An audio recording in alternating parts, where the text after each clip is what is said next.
کہ بیمار ہوتے ہیں، کبھی ہسپتال کا چکر، کبھی ڈاکٹر کے پیچھے.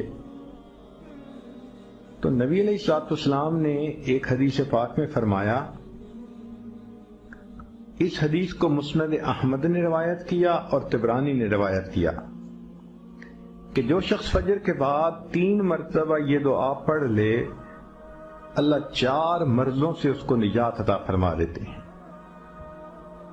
امید ہے کہ مستورات توجہ سے یہ بات سنیں گی اور اس کی اہمیت کو ذرا سمجھیں گی کہ جو شخص فجر کے بعد 3 مرتبہ یہ آیت پڑھ لے تو اللہ تعالیٰ اس کو 4 بڑے بڑے مرضوں سے بچائیں گے. نمبر 1، پاگل پن. اگر کوئی آدمی مینٹلی ان بیلنسڈ ہو، ریٹارڈڈ ہو،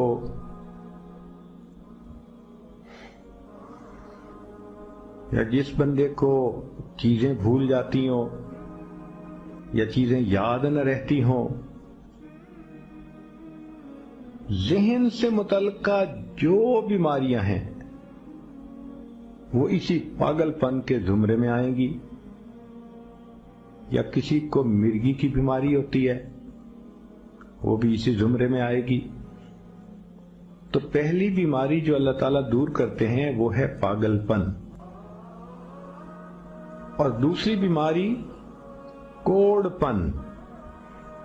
کوڑ پن کہتے ہیں چہرہ بدصورت ہو جانا.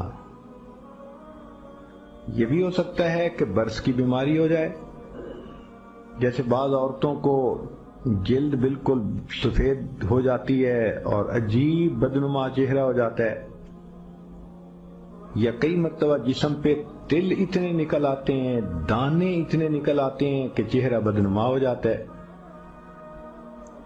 یا چہرے پر داغ پڑ جاتے ہیں کالے رنگ کے.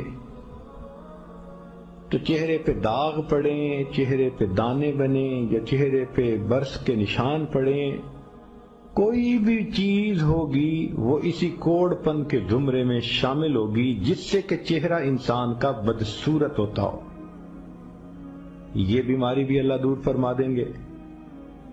اب جن بیچاریوں کو بیوٹی پارلر پہ جانے کا شوق رہتا ہے اور اپنے فیس پہ پتہ نہیں کیا کیا پروسیس وہ کرواتی ہیں،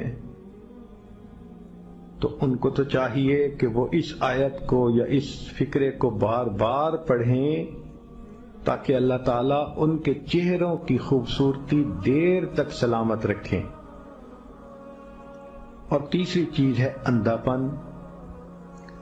اندھے پن سے مراد یہ کہ آنکھوں کی بینائی ہی چلی گئی، یا آنکھوں میں موتیا بند آ گیا، یا آنکھوں پہ اینک لگانی پڑ گئی.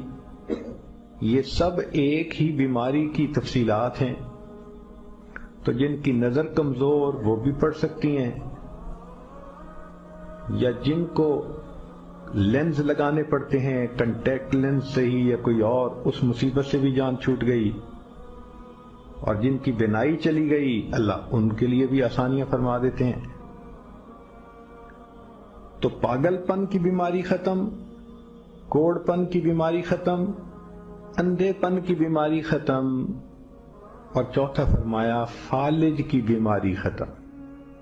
فالج ایک تو ہوتا ہے کہ انسان کا ہاتھ یا پاؤں کام ہی نہ کریں، اور ایک یہ بھی ہوتا ہے کہ اتنی ویکنس کہ عورت کہتی ہے مجھ سے تو کھڑا ہی نہیں ہوا جاتا، میرے پاؤں سن ہو جاتے ہیں، میرے ہاتھ سن ہو جاتے ہیں. یہ ساری چیزیں کمزوری اور فالج کی ابتدائی سٹیجز ہیں. تو یہ سب چیزیں ٹھیک ہو جاتی ہیں. اب بتائیں کہ اتنی بڑی بڑی بیماریوں سے جس بندے کو بچنے کی خوشخبری مل رہی ہو تو وہ تو پھر اس عمل کو کیے بغیر رہ ہی نہیں سکتا. اور یہ عمل دیکھو چھوٹا کتنا ہے. وہ جو فکرہ فرمایا حدیث میں وہ ہے سبحان اللہ العظیم وبحمدہ ولا حول ولا قوت الا باللہ. اتنا سا فکرہ پڑھنے پر اللہ چہرہ بھی پر نور بنا دیتے ہیں، میموری بھی تیز کر دیتے ہیں، اللہ تعالیٰ بینائی بھی تیز کر دیتے ہیں، اور اللہ تعالیٰ جسم میں طاقت بھی بھر دیتے ہیں۔ اللہ تعالیٰ کہنے اور سننے سے زیادہ عمل کی توفیق عطا فرمائے، آمین۔